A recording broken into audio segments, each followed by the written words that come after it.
One thing I really want to focus on is how do we reduce energy waste? My view is the very best answer we can do is how do we avoid using energy that we weren't effectively using anyway, in terms of all consequences. Because again, that gets back to affordability, that reliability, you don't have an issue, environmental benefits.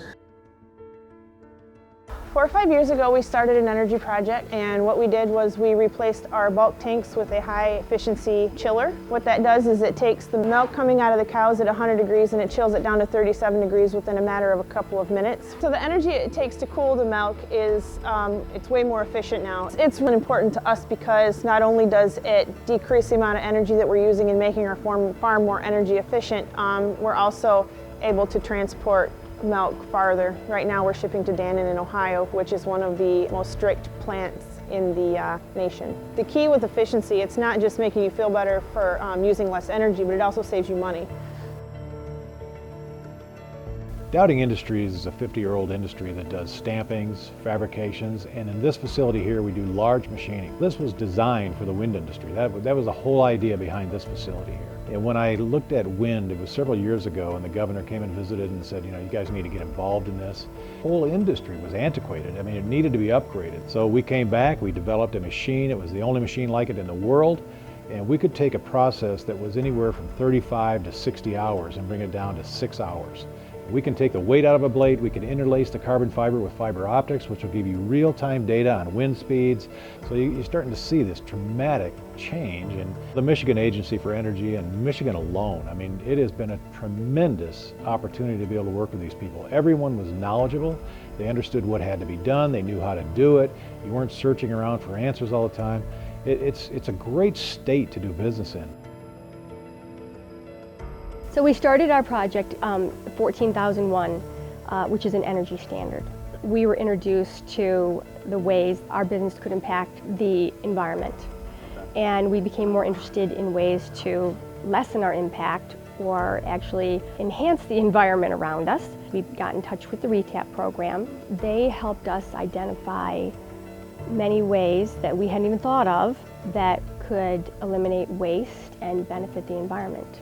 And as a small business, we have limited resources for identifying and paying money for ways that we can save on energy costs. It was an easy to follow program, step by step, that showed us immediate results. So what makes this great for us as employers is that we can see that our employees are happy with the new environment they're working in, better lighting. They come to us, they thank us. It just is very gratifying to know that it's appreciated. It's a win-win for us. In 2009, it was very difficult for us to pay our DTE bills. We had a decrease in membership because people lost their jobs. And when they lose their jobs, they stop coming to church and stop paying tithes and offerings. My husband, who is the pastor, Reverend Dr. Sidney Griffin, he sent me to an energy meeting, partnering with the Michigan Interfaith Power and Light Group. That's when we started talking about sustainability in energy. We worked on changing our light bulbs. We worked on changing our thermostats to become more programmable so we could be more efficient. And because of that, we were able to save some money. We were able to move our food program from the church to our other building to be able to have a weekly food program.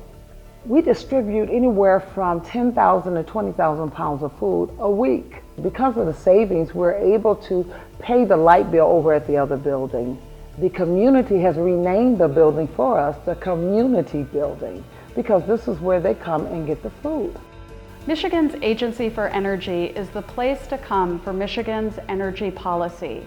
Working to ensure that Michigan has a bright energy future, we help other state agencies align their actions. We work with private parties, from utilities to businesses to residents, so that they can make sure their homes and businesses are part of the brightest possible future for Michigan's energy landscape. I'm Valerie Brader, Executive Director of the Michigan Agency for Energy. I'm Reverend Dr. Yvette Griffin, co-pastor of Pilgrim Baptist Church. I'm Jeff Metz. I am the president of Dowding Industries and Dowding Machining. I'm Penny Challenger. I am a CFO, owner, partner of Hayes Manufacturing.